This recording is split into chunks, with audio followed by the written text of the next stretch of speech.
Hi, how are you? Friday, November the 18th, and it is getting colder, as it should, because it's November. Um, I was talking to someone yesterday waiting for my son to get picked up at school. They were saying they put the heat on for the first time yesterday. I'm sure she lived in an apartment, so those need less heat. Anyway, it's this is what it looks like outside. I don't think it rains a lot. I see people with umbrellas, but I think they can take it down now. It's been a little bit sunny this morning. So always some clouds coming in, but it's like 7, 8 degrees in the morning now. So you could see it. It becomes colder and colder, and I don't think we're far away from getting some snow. Either the Pyrenees or in Cebreiro, over 1,000 meters altitude. I'm thinking later this week, maybe next week, you start seeing reports of snow. So if you're out there walking,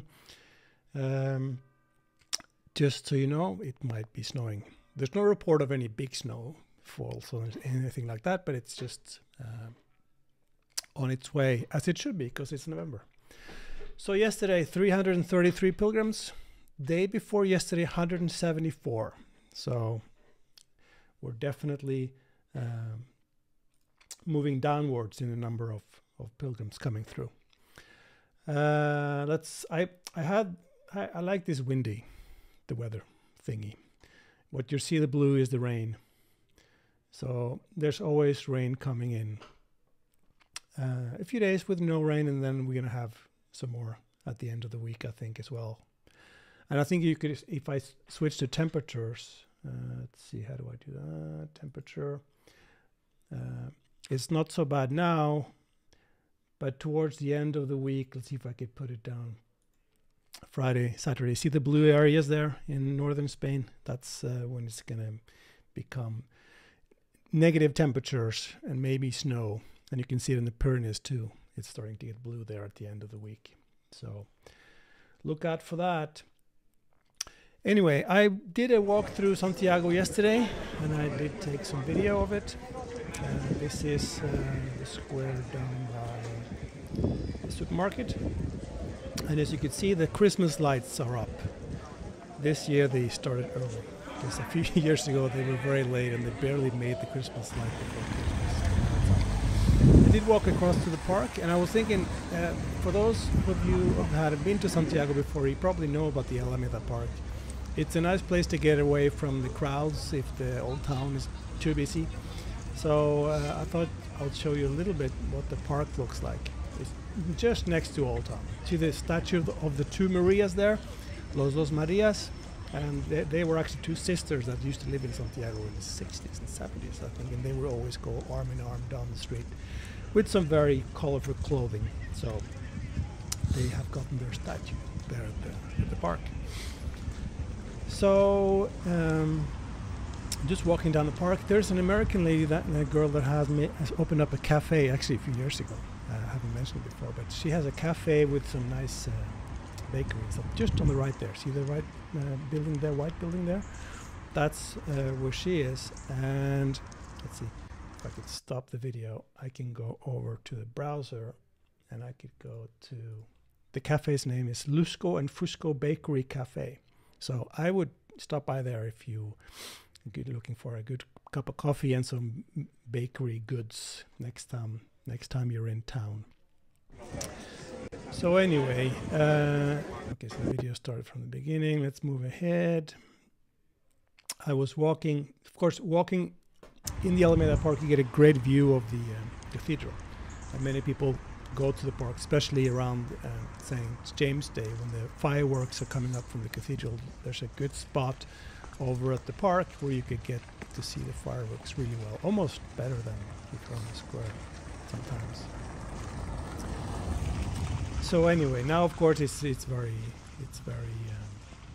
quiet, but up to the right here, up to the left, there's a big space and very quiet. Even on the busiest days in Old Town, the park is a good place to go with some nice views.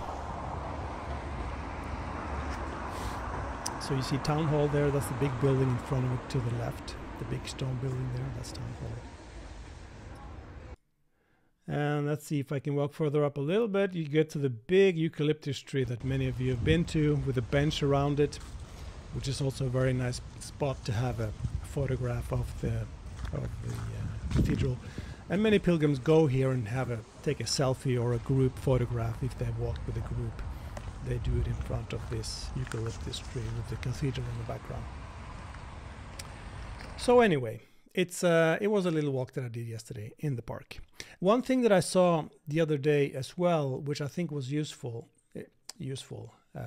interesting, is you walk the Camino and you walk through little villages in Spain, and you're thinking, how can these people stay alive with the income from people walking through? And it's difficult. And this is a map of Spain where you see in the red areas there's more people dying than being born. So it's the population is going down, and the green areas is where there's more people born than pass away. And you could see rural Spain is on its way down in number of population. So I think the Camino in many ways has been very helpful to stop some of this depopulation of Spain.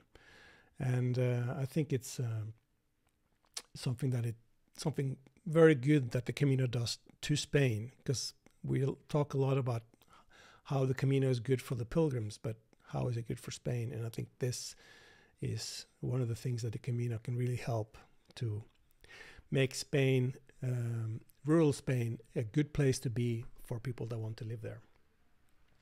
So anyway, except from that, there's not really much going on. I had a pilgrim in this morning doing the Camino de la Plata. She just finished. She's going out to Finisterre now in Murcia.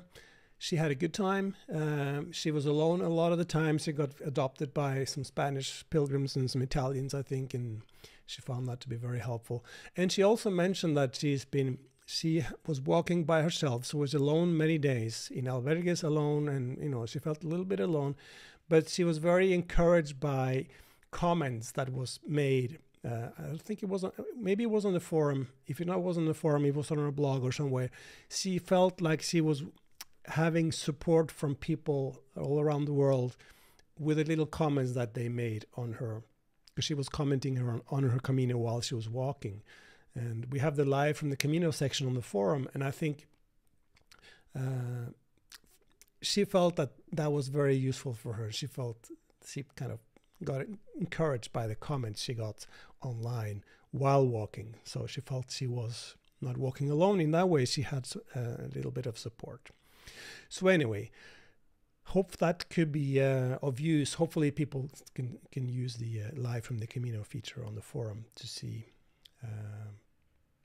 other people walking, and hopefully you can encourage them to keep going and give them encouraging words. And if you are interested in doing that while on the Camino, you could start a thread, add the live from the Camino tag to it or the prefix to it, and then people can see your way and your progress, and you could chat about things coming up. And because she was saying that there was a person in New Zealand following her and commenting every day, because that person in New Zealand had walked the Camino de la Plata, Via de la Plata before her, and that person knew what was coming up and gave her hints and tips and things that she could do and to make the Camino easier. So that's nice to see. Anyway, hope things are good where you are. Stay safe. Have a safe week. Ciao.